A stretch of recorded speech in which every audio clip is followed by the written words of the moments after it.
네, 오늘 본문 말씀은 시편 90편 1절에서 17절입니다. 시편 90편 1절에서 17절. 제가 가지고 있는 성경으로는 구약 869페이지입니다. 시편 90편 1절에서 17절 말씀. 제가 1절, 여러분 2절 우리 교독하도록 하겠습니다. 주여, 주는 대대에 우리의 거처가 되셨나이다. 하늘이 생기기 전에 땅과 태우도 주께서 조성하시기 전 곧 영원부터 영원까지 주는 하나님이십니다. 주께서 사람을 티끌로 돌아가게 하시고 말씀하시기를 너희 인생들은 돌아가라 하셨사오니 주의 목전에 침략이십니다. 자전사하며 영원한 순간 가득입니다. 주께서 그들을 홍수처럼 쓸어 가시나이다. 그들은 잠깐 자는 것 같으며 아침에 돋는 풀 같으니이다. 푸른 아침에 꽃이 피어 자라다가 저녁에는 시들어가 마르나이다.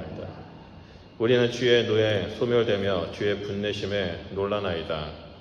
주께서 우리의 죄악을 주의 앞에 덮으시며 우리의 음란한 죄를 주의 입과하셔서 주셨사오니 우리의 모든 날이 주의 분노 중에 지나가며 우리의 평생이 순식간에 다했나이다.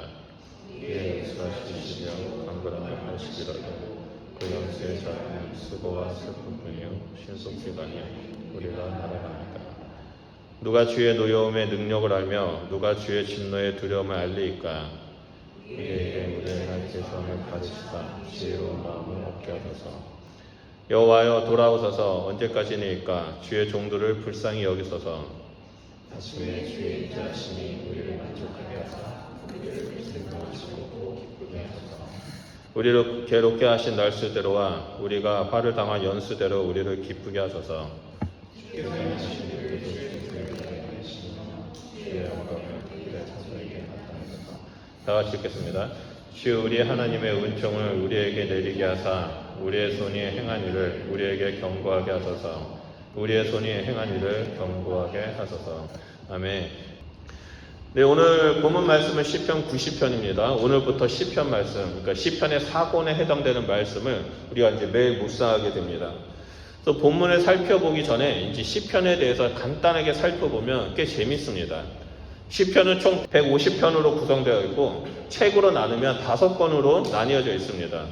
근데 이 시편의 5권은 모세 오경의 5권과 같은 구조로 이루어져 있습니다. 그래서 시편 1권은 1편부터 41편인데요. 창세기에 해당되어서 창조자 하나님과 인간의 관계에 대해서 노래를 합니다. 그리고 2권은 24편부터 72편까지로서 출애굽기에 해당되어서 구원의 은총을 노래합니다. 그리고 3권은 73편부터 89편이고요. 레위기에 해당이 되어서 예배와 성소, 성전에 대해서 노래합니다. 그리고 4권은 오늘 본문 말씀이 90편부터 106편이고요. 민수기에 해당돼서 인생이라는 강야를 걸어가는 순례자의 노래가 기록되어 있습니다. 그리고 마지막으로 5번째 권 5권은 107편부터 150편까지로 신명기에 해당되어서 하나님의 말씀에 대해서 기록하고 노래하고 있습니다. 이 중에 우리가 살펴보게 될 오늘 본문 말씀은 인생의 강야라는 그 길을 순례하는 노래의 첫 번째 시편입니다. 시편 90편을 보면 그 위에 작은 글씨로, 파란색 작은 글씨로 표제가 나오죠. 거기에는 하나님의 사람 모세의 기도라고 나옵니다. 시편을 기록된 노래의 저자 대부분이 다윗과 함께 동시대에 살았던 아삽, 고라 자손 그런 사람들이었습니다. 그런데 이 시편 90편은 다윗 시대부터 무려 450년 전에 있었던 모세의 기도의 내용이 나옵니다.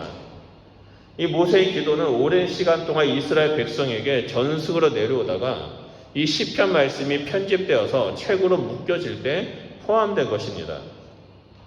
그리고 이 시편 90편은 시편 91편 말씀과 밀접한 관계를 가지고 있습니다. 흔히 쌍둥이 시편이라고 말합니다.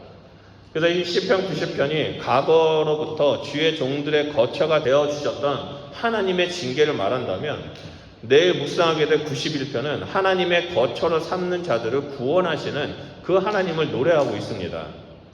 그렇기 때문에 오늘 우리가 살펴보고자 하는 시편 90편 말씀과 내일 묵상하게 될 91편 말씀을 같이 묶어서 묵상하는 것이 매우 중요합니다. 그래서 제가 이렇게 말씀드리는 이유는 오늘 설교 말씀 잘 듣고 내일 시편 91편 말씀을 묵상하실 때 오늘 본문 말씀을 기억하면서 묵상하시길 바라는 마음에 이렇게 말씀을 드립니다. 또 본격적으로 시편 90편 말씀을 보면 90편은 크게 세 단락으로 나눌 수 있습니다. 1절과 2절은 영원한 거처가 되시는 하나님에 대해서 노래하고요. 두 번째 단락인 3절에서 10절은 죄에 대한 하나님의 진노로 인해서 고통당하는 인생이 나옵니다. 그리고 마지막 세 번째는 11절과 17절로 고통으로 가득한 인생을 회복시켜 주시길 바라는 기도 내용이 나옵니다. 이 세 가지 단락만 봐도요, 시편 90편에는 복음의 핵심이 들어있는 것을 볼 수 있습니다. 이 복음의 핵심을 영원한 거처이신 하나님, 또한 죄로 인해 심판을 받는 인생들, 그리고 제약된 인생을 회복시켜 주시는 그 흐름대로 오늘 우리는 이 말씀을 살펴보고자 합니다. 그래서 이 시간에 이 흐름을 따라 시편 90편에 기록된 말씀, 이 복음의 핵심을 살펴보면서 우리의 삶을 되돌아보고 이 마지막 시대를 살아가는 그리스도인으로서 온전히 서 있는 주의 백성이 되길 소원합니다. 그럼 먼저 첫 번째 단락인 영원한 거처가 되신 여호와 하나님을 살펴보도록 하겠습니다. 1절과 2절 말씀입니다. 주여, 주는 대대에 우리의 거처가 되셨나이다. 산이 생기기 전, 땅과 세계도 주께서 조성하기 전, 곧 영원부터 영원까지 주는 하나님이시이다 라고 말하고 있습니다.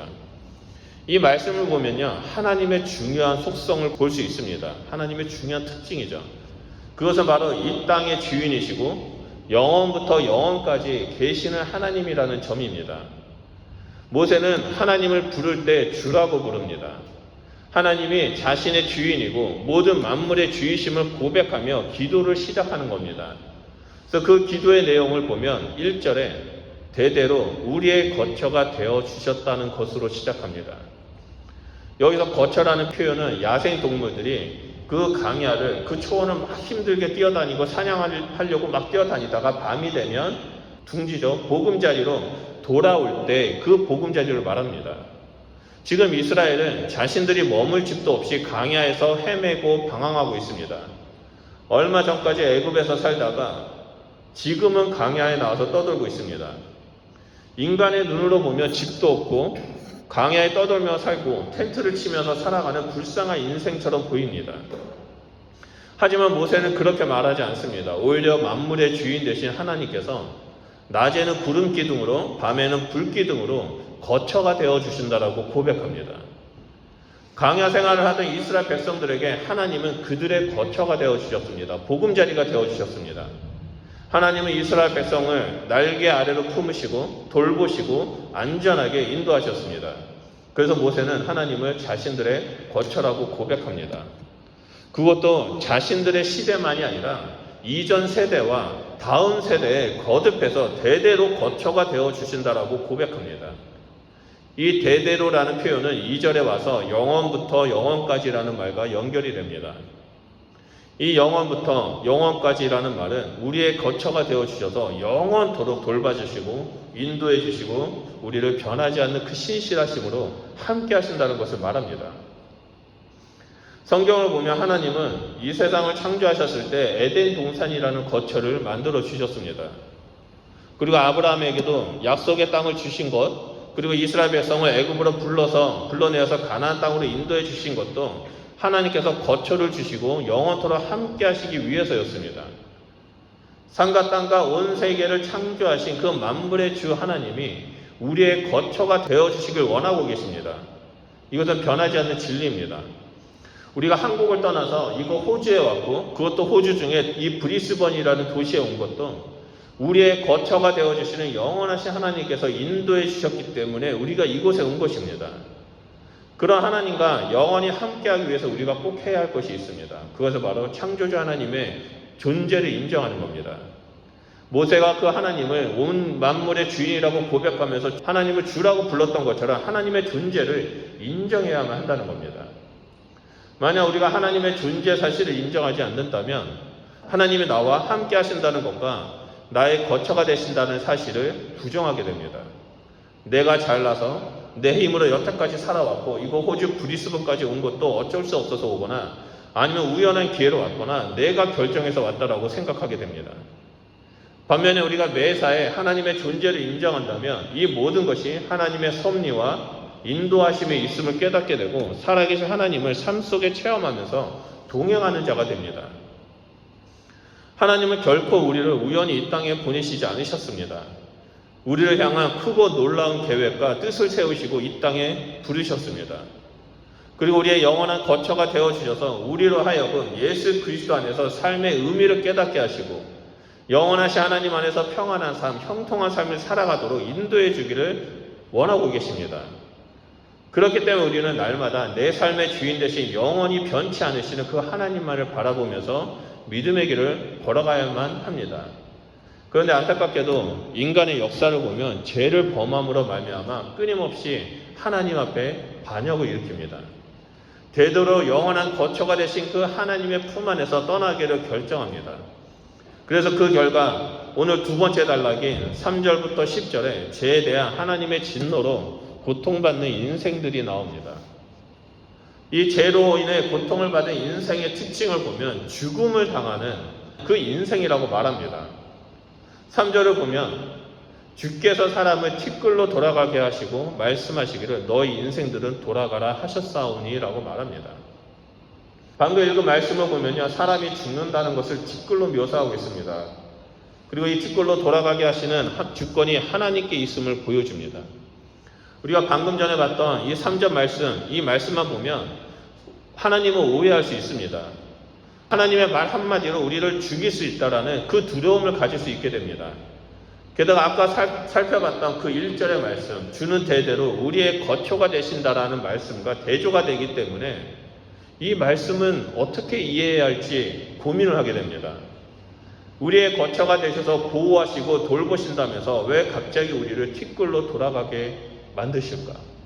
그런 생각을 하게 되면 이 말씀의 앞뒤가 안 맞아서 우리의 믿음이 흔들릴 수 있습니다. 하지만 7절과 9절의 말씀을 보면 이 3절 말씀을 쉽게 이해할 수 있습니다. 말씀을 보면 우리는 주의 노에 소멸되며 주의 분내심에 놀랐나이다. 주께서 우리의 죄악을 주의 앞에 놓으시며 우리의 은밀한 죄를 주의 얼굴빛 가운데 두셨사오니 우리의 모든 날이 주의 분노 중에 지나가며 우리의 평생이 순식간에 다하였나이다라고 말하고 있습니다. 한마디로 죽음이 인간의 죄와 하나님의 진노의 심판을 불러일으켰다라는 사실을 볼 수 있습니다. 우리가 알고 있는 것처럼 하나님은 우리를 처음 창조하셨을 때 하나님의 형상대로 만드셨습니다. 그리고 우리를 완벽한 존재로 만드시면서 보시기에 좋았다라고 말씀하셨죠. 하나님은 결코 인간을 창조하셨을 때 하나님과 똑같은 존재로 만들지 않았습니다. 하나님의 형상을 드러내는 자로 만드셨던 것입니다. 이것은 하나님의 거룩하심, 하나님의 사랑, 하나님의 신실하심, 그런 하나님의 성품을 품고 살아가는 자로 만들어 주셨다는 것을 말합니다. 그래서 이 땅에서 하나님의 마음을 품고 피조물을 다스리는 자로 하나님은 우리를 창조하셨습니다. 하지만 인간은 자신에게 주어진 그 하나님의 계획에 만족하지 못했습니다. 단순히 먹지 말라는 이 선악과 나무를 먹어서 죄가 되는 것이 아니라 하나님의 형상에 만족하지 않고 오히려 하나님과 같은 존재가 되고자 해서 죄를 범하기 시작했습니다. 하나님의 종이라는 역할, 피조물이라는 사실을 거부하고 스스로 만물의 주인이 되고자 했던 것입니다. 하나님은 분명히 선악과를 따먹으면 반드시 죽을 것이라고 경고했습니다. 하지만 인간은 이러한 하나님의 경고의 메시지를 거부하고 스스로 하나님처럼 되고자, 이 만물의 주인이 되고자 죄를 선택했고 그 결과 이 땅에 죽음이 들어왔습니다. 우리가 티끌로 돌아가는 것은 하나님께서 우리를 결코 미워해서 분노해서 일어난 일이 아닙니다. 우리가 죄를 선택했기 때문에 일어난 일입니다. 우리가 원래 죽어야 하는 존재로 창조되지 않았습니다. 우리는 하나님과 영원히 살아가고 이 땅에서 하나님의 형상을 품고 살아가는 그런 하나님의 존귀한 자로 창조가 되었습니다. 하지만 창조주 하나님을 버리고 영원한 거처 되신 그 하나님의 품 안에서 나와 스스로 하나님이 되고자 했었을 때 우리 안에 죄가 들어왔고 하나님의 진노를 받게 되는 심판의 결과를 받게 되었습니다. 우리는 이제 이 죽음을 결코 피할 수가 없습니다. 그래서 모세는 죄의 결과로 인해 결국 죽을 수밖에 없는 이 짧은 인생을 영원하신 하나님과 시간을 대조하면서 설명합니다. 4절과 6절 말씀입니다. 우리 중요하니까 다 같이 읽도록 하겠습니다. 시작. 주의 목전에 천년이 지나가 어제 같으며 밤의 한순간 같을 뿐이니라. 주께서 그들을 홍수처럼 쓸어가시나이다. 그들은 잠깐 자는 것 같으며 아침에 돋는 풀 같으니이다. 풀은 아침에 꽃이 피어 자라다가 저녁에 시들어 마르나이다. 말씀을 보면 이 천년이라는 시간이 인간에게는 엄청나게 긴 시간이지만 하나님에게는 어제와 같고 밤의 한순간과 같다라고 말합니다. 그 10절 말씀처럼 고작 7, 80년밖에 사는 인생이 얼마나 허무한지를 탄식하고 있습니다. 하나님은 순식간에 홍수처럼 쓸어가시기에 인간의 삶은 잠깐 자는 것과 같고 아침에 꽃이 피고 자라다가 저녁에 시들어 죽는 풀과 같다라고 고백합니다. 우리는 단순히 이 시편이라는 시를 통해 이 글을 읽고 상황을 상상하지만 모세에게 있어서 이 고백은 삶 속 깊이 체험했던 것을 근거로 두고 있습니다. 이스라엘을 출애굽하여 광야를 걸어갈 때 우상 숭배와 음행과 수많은 반역으로 인해서 수많은 사람들이 홍수처럼 죽어갔습니다. 그리고 시대와 상관없이 모든 인간은 죄로 말미암아 수고와 슬픔, 죽음으로부터 벗어나지 못하고 결국엔 죽음을 맞이하게 되었습니다. 이것은 이 땅에 사는 사람이라면 동서양을 막론하고 누구나 부인할 수 없는 상황입니다. 진시황제는 영생을 누리기 위해서 불로 장생초를 찾아 헤맸고 불로 장생초라고 생각했던 것을 먹었지만 결국에 죽었습니다.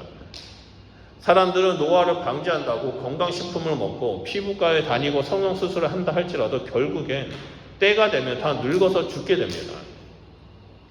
우리가 이러한 진노의 심판, 죽음의 고통에서 벗어나기 위해서 오직 우리가 해야 하는 것은 내가 죄인이라는 사실을 인정하고 영원한 주권자이자 거처가 되시는 하나님 앞에 나아가야 한다는 것입니다.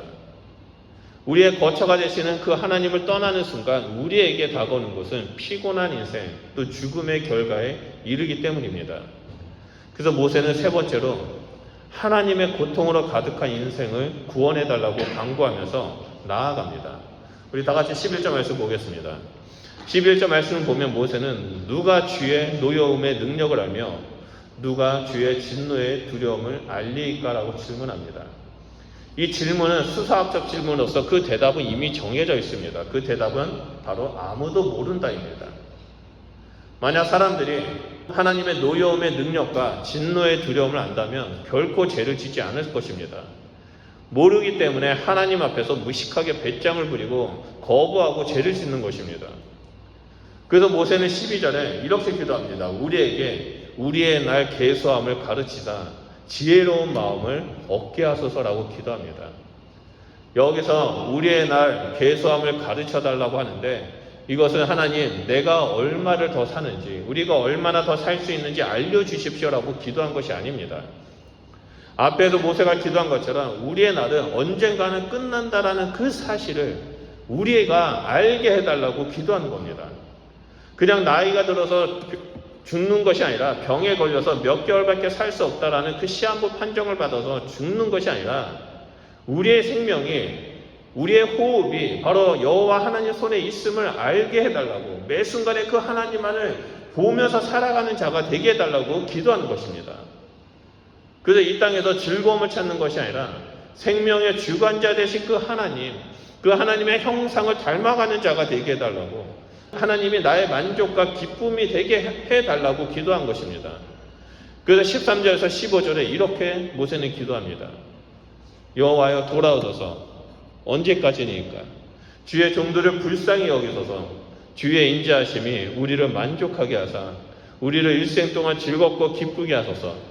우리를 괴롭게 하신 날수대로와 우리가 화를 당한 연수대로 우리를 기쁘게 하소서라고 고백합니다.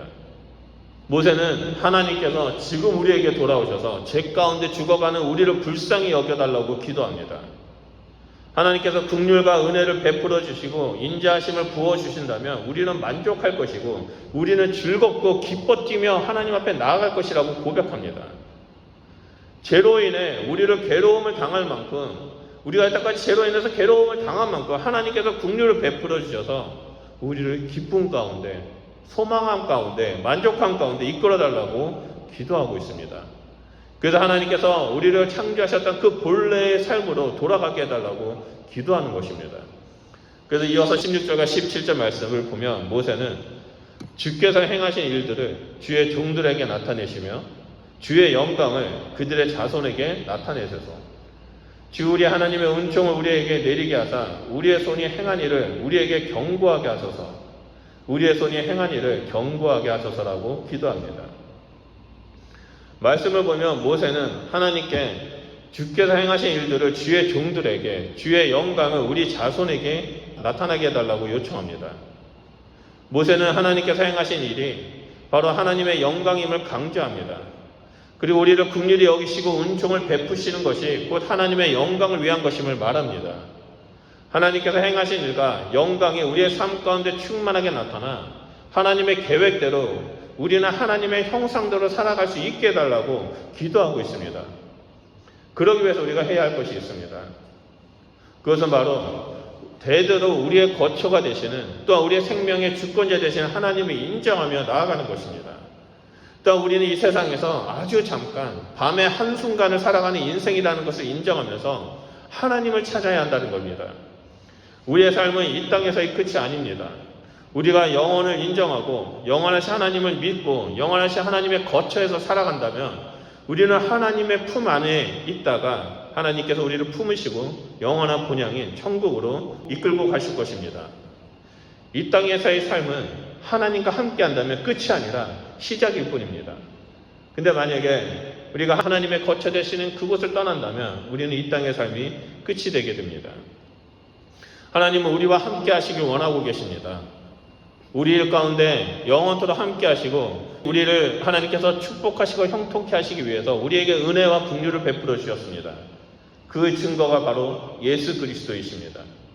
예수님이 이 땅에 오셔서 우리를 구원하셨고 예수님을 통해서 우리는 하나님 앞에 더 담대히 나아갈 수 있게 되었고 예수님을 통해서 우리는 구원받고 정결케 되고 하나님의 형상을 드러내는 자가 되었습니다. 그래서 우리는 이 예수님의 삶을 통해서 예수님을 더욱더 닮아가는 자가 되어야만 합니다. 그래서 우리가 구해야 할 것은 바로 모세가 기도했던 것처럼 하나님의 지혜를 구해야만 합니다. 하나님의 지혜가 충만해서 하나님의 능력과 죄에 대한 분노를 알아야만 합니다. 하나님의 지혜가 충만해서 생명의 주관자 되신 창조주 하나님을 알아야만 합니다. 하나님의 지혜가 충만해서 예수 그리스도가 우리의 삶 가운데 어떻게 일하셨고 행하셨는지, 나를 어떻게 구원하셨는지를 기억하고 그 첫사랑을 회복해야만 합니다. 그래야 우리의 인생이 참 의미를 알고 하나님 앞에서 착하고 충성된 청지기의 삶을 살 수 있게 됩니다.